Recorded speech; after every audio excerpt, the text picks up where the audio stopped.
नमो भगवते वासुदेवाय नमः। आप सभी का बहुत बहुत स्वागत है आपके अपने YouTube चैनल कहानी टॉकीज पर। तो आइए आज की इस वीडियो में मैं आप सभी के समक्ष प्रस्तुत कर रही हूँ वैशाख मास महात्म्य में अध्याय 19। इससे प्रथम के अध्याय हमारे चैनल पर अपलोड किए गए हैं। आप हमारे चैनल पर जाकर जरूर सुनें तथा संपूर्ण अध्याय को सुनने के लिए हमारी वीडियो को अंत तक देखें। और यदि आपने अभी तक हमारा चैनल सब्सक्राइब नहीं किया है तो तुरंत सब्सक्राइब करें, जिससे कि आगे भी ऐसी ही वीडियो प्रसारित होते ही आपको जानकारी मिल सके। तो आइए अध्याय आरंभ करते हैं। अध्याय 19 में वैशाख की अक्षय तृतीया और द्वादशी की महत्ता, द्वादशी के पुण्य दान से एक कुतिया का उद्धार का वर्णन किया गया है। श्रुतदेव जी कहते हैं, जो मनुष्य अक्षय तृतीया को सूर्योदय काल में प्रातः स्नान करते हैं और भगवान विष्णु की पूजा करके कथा सुनते हैं, वे मोक्ष के भागी होते हैं। जो उस दिन श्री मधुसूदन की प्रसन्नता के लिए दान करते हैं, उनका वह पुण्य कर्म भगवान की आज्ञा से अक्षय फल देता है। वैशाख मास की पवित्र तिथियों में शुक्ल पक्ष की द्वादशी समस्त पाप राशि का विनाश करने वाली है। शुक्ल द्वादशी को योग्य पात्र के लिए जो अन्न दिया जाता है, उसके एक एक दाने में कोटि कोटि ब्राह्मण भोजन का पुण्य होता है। शुक्ल पक्ष की एकादशी तिथि में जो भगवान विष्णु की प्रसन्नता के लिए जागरण करता है, वह जीवन मुक्त होता है। जो वैशाख की द्वादशी तिथि को तुलसी के कोमल दलों से भगवान विष्णु की पूजा करता है, वह समूचे कुल का उद्धार करके वैकुंठ लोक का अधिपति होता है। जो मनुष्य त्रयोदशी तिथि को दूध, दही, शक्कर, घी और शुद्ध मधु, इन 5 द्रव्यों से भगवान विष्णु की प्रसन्नता के लिए उनकी पूजा करता है तथा जो पंचामृत से भक्ति पूर्वक श्री हरि को स्नान करता है, वह संपूर्ण कुल का उद्धार करके भगवान विष्णु के लोक में प्रतिष्ठित होता है। जो सायंकाल में भगवान विष्णु की प्रसन्नता के लिए शरबत देता है, वह अपने पुराने पाप को शीघ्र ही त्याग देता है। वैशाख शुक्ल द्वादशी में मनुष्य जो कुछ पुण्य करता है, वह अक्षय फल देने वाला होता है। प्राचीन काल में कश्मीर देश में देवव्रत नामक एक ब्राह्मण थे। उनके सुंदर रूप वाली एक कन्या थी जो मालिनी के नाम से प्रसिद्ध थी। ब्राह्मण ने उस कन्या का विवाह सत्यशील नामक बुद्धिमान द्विज के साथ कर दिया। मालिनी कुमार्ग पर चलने वाली पुंचशीली होकर स्वच्छंदता पूर्वक इधर उधर रहने लगी। वह केवल आभूषण धारण करने के लिए पति का जीवन चाहती थी, उसकी हितैषिणी नहीं थी। उसके घर में काम काज करने के बहाने उपपति रहा करता था। सभी जाति के मनुष्य जार रूप में उसके यहाँ ठहरते थे। वह कभी पति की आज्ञा का पालन करने में तत्पर नहीं हुई। इसी दोष से उसके सब अंगों में कीड़े पड़ गए, जो काल अंत तक और यम की भांति उसकी हड्डियों को भी छेदे डालते थे। उन कीड़ों से उसकी नाक, जीवा और कानों का उच्छेद हो गया। स्तन तथा अंगुलियां गल गई, उसमें पंगुता भी आ गई। इन सब क्लेशों से मृत्यु को प्राप्त होकर वह नरक की यातनाएं भोगने लगी। 1,50,000 वर्षों तक वह तांबे के भांड में रखकर जलाई गई। 100 बार उसे कुत्ते की योनि में जन्म लेना पड़ा।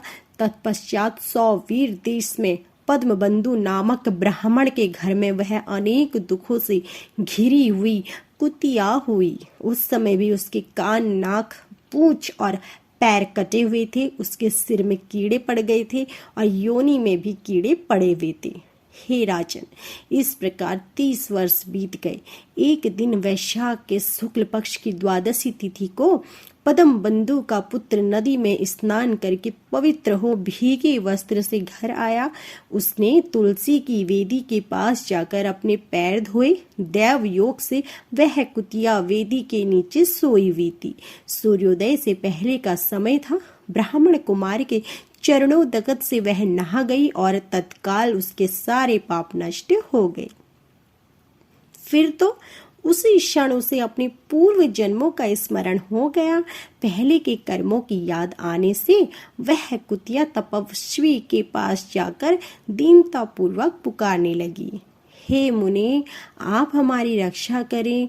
उसने पद्म बंधु मुनि के पुत्र से अपने पूर्व जन्म के दुराचार पूर्व वृतांत सुनाए और यह भी कहा, हे ब्राह्मण, जो कोई भी दूसरी युवती पति के ऊपर वशीकरण का प्रयोग करती है वह दुराचारिणी मेरी ही तरह तांबे के पात्र में पकाई जाती है।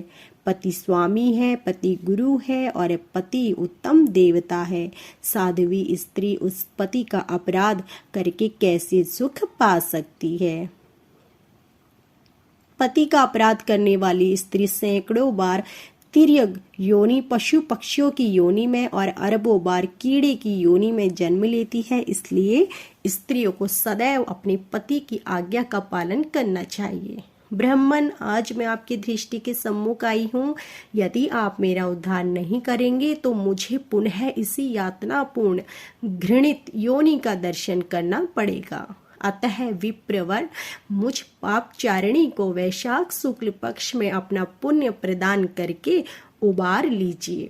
आपने जो पुण्य की वृद्धि करने वाली द्वादशी की है उसमें स्नान दान और अन्न भोजन कराने से जो पुण्य हुआ है उससे मुझ दुराचारिणी का भी उद्धार हो जाएगा।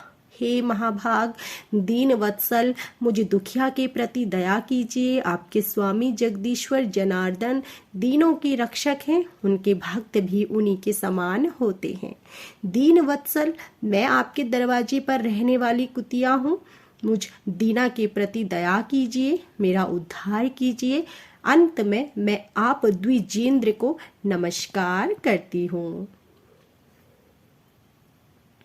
उसका वचन सुनकर मुनि के पुत्र ने कहा, हे कुतिया, सब प्राणी अपने किए हुए कर्मों के ही सुख दुख रूप फल भोगते हैं। जैसे सांप को दिया हुआ शक्कर मिश्रित दूध केवल विष की वृद्धि करता है, उसी प्रकार पापी को दिया हुआ पुण्य उसके पाप में सहायक होता है। मुनि कुमार के ऐसा कहने पर वह कुतिया दुख में डूब गई और उसके पिता के पास आतर स्वर से क्रंदन करती हुई बोली, हे बाबा, मैं तुम्हारे दरवाजे की कुतिया हूँ। मैंने सदा तुम्हारी जूठन खाई है। मेरी रक्षा करो, मुझे बचाओ। गृहस्थ महात्मा के घर पर जो पालतू जीव रहते हैं उनका उद्धार करना चाहिए। यह वेदताओं का मत है। चांडाल, कौवे, कुत्ते ये प्रतिदिन गृहस्थों के दिए हुए टुकड़े खाते हैं, अतः उनकी दया के पात्र हैं। जो अपने ही पाले हुए रोग आदि से ग्रस्त होकर असमर्थ प्राणी का उद्धार नहीं करता वह नरक में पड़ता है। और यह विद्वानों का ही मत है। संसार की सृष्टि करने वाले भगवान विष्णु एकों को कर्ता बनाकर स्वयं ही पत्नी पुत्र आदि के ब्याज से समस्त जंतुओं का पालन करते हैं। सुखों का उपभोग करके इस पृथ्वी पर भगवान नर नारायण के अंश से उर्वशी नाम से प्रकट हुई। तो यह थी आज की हमारी संपूर्ण अध्याय। आशा करती हूँ कि आपको हमारा यह अध्याय पसंद आया होगा। ऐसे ही धार्मिक व्रत कथाओं तथा पूजन विधि के बारे में जानकारी प्राप्त करने के लिए हमारी वीडियो को लाइक करें, शेयर करें, कमेंट करें और हमारे चैनल को सब्सक्राइब करें और बेल आइकन दबाएं, जिससे कि ऐसी ही वीडियो प्रसारित होते ही आपको जानकारी मिल सके। आप सभी का धन्यवाद।